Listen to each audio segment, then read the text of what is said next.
이제 대학 입학을 위한 수능 시험이 한 달 앞으로 다가왔습니다.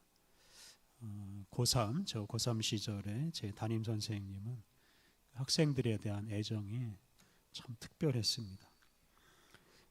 이분은 자기 반 학생들을 다 학교 근처에서 하숙이나 자취를 하게 만들고 새벽에 집집마다 다니면서 학생들을 다 깨워서 학교에서 새벽 자습을 하게 했습니다. 그리고 저녁에는 야간 자습을 억지로 하게 하고 또 공부 좀 잘하는 학생들을 뽑아서 심야에도 공부를 하게 했습니다. 선생님은 새벽 1시에 학생들과 함께 집으로 돌아갔습니다. 그리고 다음 날 5시 30분에 새벽에 일어나서 학교 주변 학생들을 다 깨워서 아침 6시부터 또 아침 자습을 하도록 했습니다. 제 담임 선생님은 학생들이 소위 명문대학을 가야 좋은 인생을 살 수 있다고 확신을 한 분입니다. 그런 확신 때문에 학생들이 고3 기간 내내 자기 반 학생들을 통제하고 교실에 붙들어 두고 공부를 하게 만들었습니다. 저는 그 선생님과 고3 초기에 아주 갈등을 심하게 겪었습니다. 선생님은 당시 일요일에도 반 학생들을 다 학교로 오게 했습니다. 지금은 상상할 수 없는 일입니다만 그 시절에는 뭐 다 그런가 보다 했습니다. 학교에 나오지 않으면 회초리로 종아리를 때렸습니다. 저는 선생님의 지시를 무시하고 일요일에 학교 가지 않고 또 오기가 생겨서 공부도 하지 않았습니다. 공부하는 것도 중요한데 주일에는 예배 드리는 게 더 중요하다 이렇게 거듭 말씀드렸습니다. 그러다 보니까 월요일마다 회초리를 계속 맞았습니다. 근데 불쌍했는지 한 달 동안 저를 때리시다가 결국은 감사하게 선생님께서 포기하셨습니다. 그 선생님의 노력 덕분인지는 몰라도 저희 반 학생들은 다른 반 학생들에 비해서 학력고사를 잘 치르고 소위 명문대학에도 제법 많이 진학했습니다. 그로부터 40여 년이 지난 지금 이 친구들의 생활을 돌아보면 명문대학에 간 친구나 그저 그런 대학에 간 친구나 아니면 아예 대학을 가지 않은 친구나 큰 차이가 없습니다. 사는 게 다 거기서 거기입니다.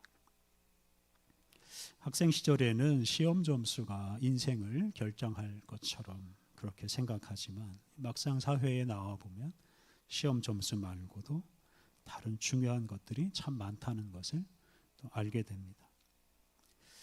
이런 시험 성적이나 또는 돈이나 뭐 이런 것들이 우리 인생을 좌우할 것처럼 생각하는 것은 그리스도인다운 생각은 아닙니다. 오늘 우리가 봉독한 말씀은 우리 인생에서 가장 중요한 것이 무엇인지를 우리에게 잘 말해줍니다. 오늘은 데살로니가 전서를 공부하는 날입니다. 이 성경 이름은 데살로니가 전서인데 이 새한글 성경으로 데살로니가 전서 1장 1절을 보면 이 데살로니가를 테살로니키라고 적어 놓았습니다. 이 테살로니키는 지금도 현존하는 그리스의 한 도시 이름입니다. 이 그리스에서 아테네 다음으로 큰 제2의 도시가 이 테살로니키입니다. 데살로니가 전서는 이 테살로니키의 성도들에게 사도 바울이 쓴 편지입니다. 이 편지가 신약 성경 중에서 가장 일찍 기록된 편지입니다. 대략 주후 50년경에 기록되었다고 추정합니다. 이 때문에 데살로니가 전서는 초기 교회의 성도들의 삶을 가장 잘 보여주는 책이라고 평가받습니다. 특히 데살로니키 성도들이 예수님의 복음을 받아들인 후에 어떻게 변화되었는지를 잘 보여줍니다. 오늘 본문 3절에 나오는 이 데살로니키 성도들의 믿음과 사랑과 소망이 바로 이 복음을 받아들인 사람들의 삶을 요약한 것이라고 할 수 있겠습니다. 1절에서 사도 바울은 데살로니키 성도들에게 인사를 하고 그리고 이제 오늘 봉독한 2절에서부터 이 데살로니키 성도들을 생각하면서 하나님께 감사하는 기도를 드립니다. 우리 2절과 3절 말씀을 같이 읽겠습니다. 2절과 3절 말씀 함께 읽겠습니다. 우리는 여러분 모두를 두고 하나님께 늘 감사드립니다. 기도할 때마다 끊임없이 여러분에 대해 말하면서요. 우리는 하나님 우리 아버지 앞에서 잊지 않고 기억하기 때문입니다. 여러분이 믿음으로 이룬 일과 사랑으로 애쓴 일과 우리 주 예수 그리스도에 대한 소망으로 견딘 일을 말입니다. 이 바울이 데살로니키 성도들을 생각하면 하나님께 늘 감사하고 기도할 때마다 그들의 이름을 부르면서 기도드립니다. 그 이유가 중요한데 그것은 바로 데살로니키 성도들의 믿음과 사랑과 소망 때문입니다. 사도 바울은 데살로니키 성도들이 믿음으로 이룬 일, 이것을 개역개정 성경은 믿음의 역사라고 표현했습니다. 그리고 사랑으로 애쓴 일, 즉 사랑의 수고와 그리고 우리 주 예수 그리스도에 대한 소망으로 견딘 일, 개역개정 성경은 우리 주 예수 그리스도에 대한 소망의 인내, 이런 것들 때문에 하나님께 감사하고 그들을 위해서 기도합니다. 데살로니키 성도들이 믿음으로 이룬 일, 즉 믿음의 역사는 그들이 예수님을 믿은 것을 가리킵니다. 믿음의 역사, 그들이 예수님을 믿음으로 그들의 삶에는 놀라운 일들이 일어났습니다. 그들은 죄와 사망의 권세에서 벗어나서 구원받은 하나님의 자녀로서 또 하나님의 나라를 상속할 사람으로서 살게 되었습니다. 이렇게 이런 믿음의 역사, 믿음으로 이룬 일을 통해서 그들은 완전히 새로운 신분을 얻고 새로운 사람으로 살게 되었습니다. 사도 바울이 이런 믿음의 역사를 생각하니까 감사하지 않을 수가 없습니다. 또 데살로니키 성도들이 사랑으로 애쓴 일, 즉 사랑의 수고는 예수님을 믿은 이후에 사랑으로 살아가는 것을 말합니다. 예수님을 믿은 것은 이제 과거에 속한 일이라고 한다면 사랑으로 애쓰는 것, 이 사랑의 수고는 현재를 살아가는 방식입니다. 예수님을 믿은 사람은 언제나 사랑하며 살아갑니다. 다른 사람을 미워하거나 의심하지 않고 오직 사랑합니다. 사랑의 열매를 맺습니다. 원수를 만나도 미워하지 않고 사랑합니다. 이런 사랑의 수고를 생각하면 사도 바울이 데살로니키 성도들을 생각하면서 감사하지 않을 수가 없습니다. 그리고 세 번째로 우리 주 예수 그리스도에 대한 소망. 예수님을 기다리고 예수님이 주시는 이 소망을 품고 견디는 것은 이 미래와 관련된 일입니다. 예수님을 믿는 사람은 예수님을 기다리며 사는 사람입니다. 특히 다시 오실 예수님을 기다리고 그 예수님이 완성하실 하나님의 나라를 기다립니다. 이것이 바로 우리 그리스도인들의 소망이고 이 소망 덕분에 그리스도인들은 두려워하거나 좌절하지 않고 모든 것을 다 견뎌내고 참아낼 수가 있습니다. 이런 소망의 인내를 생각하면 감사하지 않을 수가 없습니다. 이렇게 데살로니키 성도들이 예수님을 믿은 후에 믿음과 사랑과 소망의 사람이 되었다는 것을 생각하면서 사도 바울은 항상 감사하였습니다. 예수님의 은혜로 우리가 믿음과 사랑과 소망의 사람이 되었다는 것, 이것이 얼마나 감사하고 소중한 일인지 모릅니다. 공부를 잘한다고 해서 돈을 많이 번다고 해서 이런 믿음과 사랑과 소망의 사람이 될 수는 없습니다. 하나님의 은혜로 우리가 믿음과 사랑과 소망의 사람이 되었는데 우리는 이것에 대해서 늘 감사하고 날마다 믿음과 소망과 사랑의 사람으로 살아갈 수 있도록 기도해야 합니다. 4절부터 6절까지 말씀은 이 데살로니키 성도들이 믿음과 사랑과 소망의 사람이 된 것은 개인적으로 열심히 노력해서 된 것이 아니라 오직 하나님의 섭리와 은혜 덕분이라고 말합니다. 우리 4절 말씀을 함께 봉독하겠습니다. 4절. 하나님의 사랑을 받은 형제 자매 여러분, 하나님이 여러분을 선택하셨다는 것을 우리는 알고 있습니다. 바울은 이 데살로니키 성도들을 하나님께서 선택하셨다는 것을 확신합니다. 이걸 반대로 말하면 데살로니키 성도들이 하나님을 선택한 게 아니라 하나님이 데살로니키 성도들을 선택했다는 뜻입니다. 다시 말하면 데살로니키 성도들이 자기들의 의지로 하나님을 선택하고 예수님을 믿은 것이 아니라 하나님께서 그들을 선택하시고 그들로 하여금 믿음과 사랑과 소망의 사람이 되게 하셨다 뜻입니다. 이렇게 사도 바울은 데살로니키 성도들은 하나님께서 선택한 하나님의 백성이라고 확신했습니다. 이어지는 5절과 6절 말씀은 바울이 그런 확신을 갖게 된 이유입니다. 우리 5절 말씀 또 함께 읽겠습니다. 5절.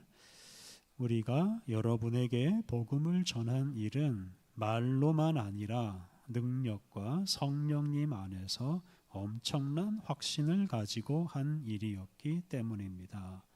우리가 여러분 가운데 있을 때 여러분을 생각해서 어떻게 처신했는지는 여러분이 알고 있는 대로입니다.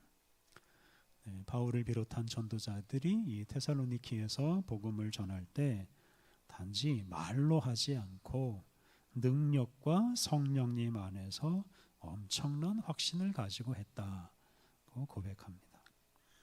전도자들이 개인적인 욕심, 개인적인 재주, 개인적인 능력을 앞세우면서 복음을 전하지 않았고 하나님이 주시는 능력 그리고 성령님께서 주시는 확신을 가지고 복음을 전했다는 뜻입니다.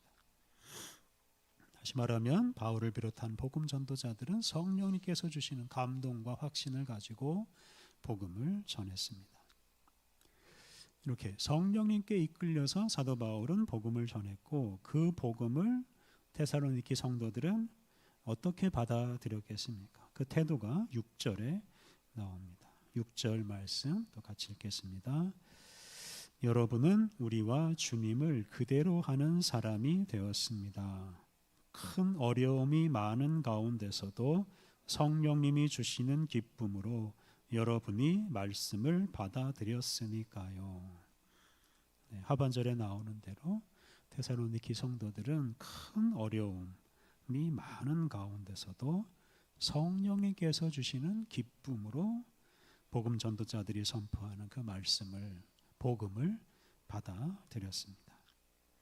이렇게 성도들이 환난 중에 성령님이 주시는 기쁨으로 복음을 받아들였다는 것이 중요합니다.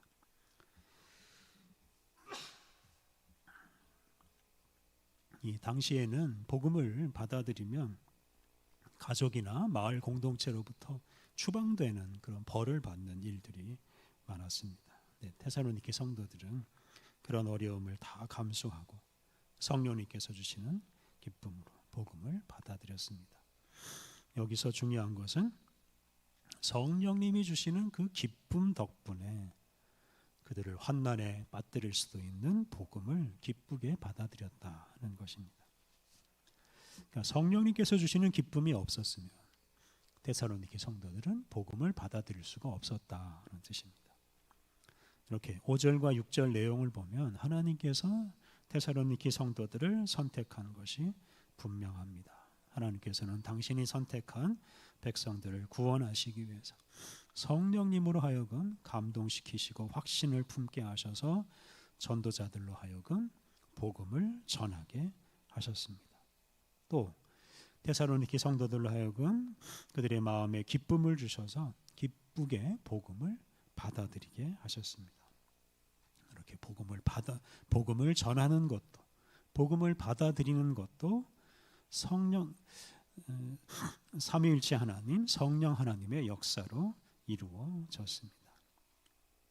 이것을 보면 하나님께서 데살로니게 성도들을 선택한 것이 분명합니다.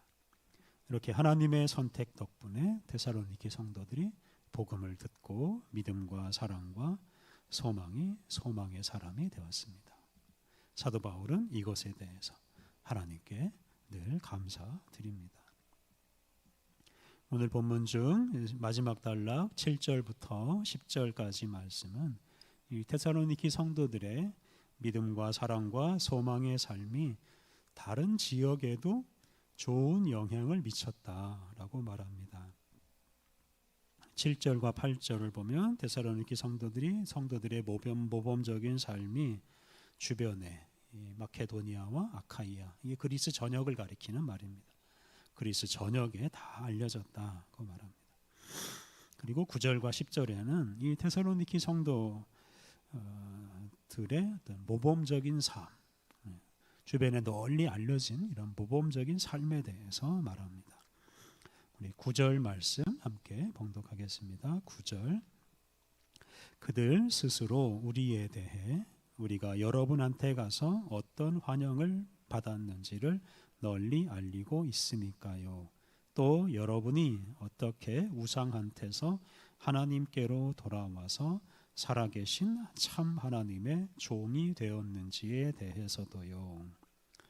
네, 하반절에 나오는 대로 데살로니게 성도들은 우상한테서 하나님께로 돌아와서 살아계신 참 하나님의 종이 되었습니다. 데살로니게 성도들은 그동안 숭배하던 우상을 버렸습니다. 우상에게 종노릇하는 생활을 청산했습니다. 그 대신에 하나님께 돌아와서 하나님을 섬기고 하나님의 종으로 살아갔습니다. 그래서 허망한 우상이나 돈이나 명예를 좇는 사람이 아니라 오직 하나님을 섬기는 거룩한 사람이 되었습니다. 이러한 데살로니게 성도들의 모범적인 삶이 주변 지역에 널리 알려졌습니다. 10절에도 이 데살로니게 성도들의 모범적인 삶이 나오는데요. 10절 말씀 함께 읽겠습니다. 10절. 또 하늘로부터 오실 하나님의 아들을 기다리게 되었는지에 대해서도요. 하나님이 죽은 사람들 가운데서 일으켜 살리신 그 아들 곧 닥쳐올 진노에서 우리를 건져주실 예수님을 말입니다. 여기서 데살로니게 성도들은 예수님을 기다리며 살고 있다고 말합니다. 그들은 다시 오시는 예수님은 죽은 사람들 가운데서 부활하신 분이고 또 닥쳐올 진노에서 성도들을 건져주실 분이라고 믿었습니다. 다시 말하면 부활하신 예수님께서 세상에 오셔서 온 세상을 심판하시는데 그 심판에서 성도들을 구원해 주실 것이라고 믿고 그 예수님을 기다리면서 살아갔습니다. 이렇게 데살로니게 성도들은 예수님이 다시 오셔서 온 세상을 심판하시고 하나님의 나라를 완성하실 날을 기다리며 살았습니다.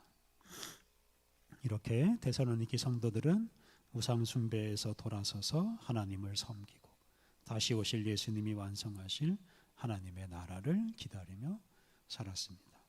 이러한 데살로니게 성도들의 삶이 주변 지역에 널리 알려져서 그 소식을 들은 사람들도 예수님의 복음을 영접하게 되었습니다. 우리 인생에서 예수님의 복음처럼 중요한 것이 없습니다. 하나님은 예수 그리스도를 이 세상에 보내셔서 우리를 위한 복음이 되게 하셨습니다. 또 사도들을 세우셔서 이 생명의 복음을 세상에 널리 전파하게 하셨습니다. 이러한 하나님의 섭리로 온 세상에 복음이 전파되었습니다. 그리고 하나님은 우리를 만세전에 선택하시고 때가 되었을 때 우리에게 복음이 전해지게 하시고 성령님의 감동으로 우리의 마음을 움직이셔서 우리로 하여금 복음을 영접하게 하셨습니다. 그리고 그 결과로 이런 하나님의 놀라운 섭리의 결과로 우리가 믿음과 사랑과 소망의 사람이 되었습니다. 언제 어디서나 믿음과 사랑과 소망으로 사는 사람이 되었습니다. 우상에게 종노릇하지 하던 사람들이 그러한 생활을 청산하고 거룩하신 하나님을 섬기는 거룩한 사람이 되었습니다. 온 세상을 심판하시고 하나님 나라를 완성하시는 예수님을 기다리는 사람이 되었습니다. 이러한 사람이 되게 한 예수님의 복음이 얼마나 소중한지 모릅니다. 이렇게 복음은 우리 자신을 근본적으로 변화시키고 세상 사람들과는 차원이 다른 인생을 살아가게 합니다. 복음은 공부 잘하고 돈 많은 것으로는 결코 누리지 못하는 신령한 은혜를 누리게 합니다. 우리를 선택하시고 우리로 하여금 예수 그리스도의 복음을 받아들이게 하신 우리 하나님께 날마다 감사하고 복음을 받아들인 사람답게 복음에 합당하게 그리고 믿음과 사랑과 소망의 사람으로 살아가시기를 바랍니다. 그리고 그러한 삶으로 생명의 복음을 우리 이웃에게 널리 전파해야 하겠습니다. 우리 함께 기도하겠습니다. 하나님 우리를 선택하셔서 예수님을 영접하게 하시고 믿음과 사랑과 소망의 사람이 되게 하시니 감사합니다. 예수님을 믿음으로 하나님의 자녀가 되어서 언제 어디서나 사랑하고 하나님 나라 소망을 품고 살게 하시니 감사합니다. 또한 우상에게서 돌아서서 거룩하신 하나님을 섬기며 하나님과 교제하며 살게 하시니 감사합니다. 예수님이 완성하실 하나님 나라를 기다리며 살게 하시니 감사합니다. 주님께서 복음을 통해 주신 이 거룩한 은혜를 우리가 소중하게 간직하고 날마다 감사하고 믿음과 사랑과 소망으로 살아가게 하옵소서. 그러한 삶으로 예수님의 복음을 더 널리 전파하게 하옵소서. 예수님의 이름으로 기도드립니다. 아멘.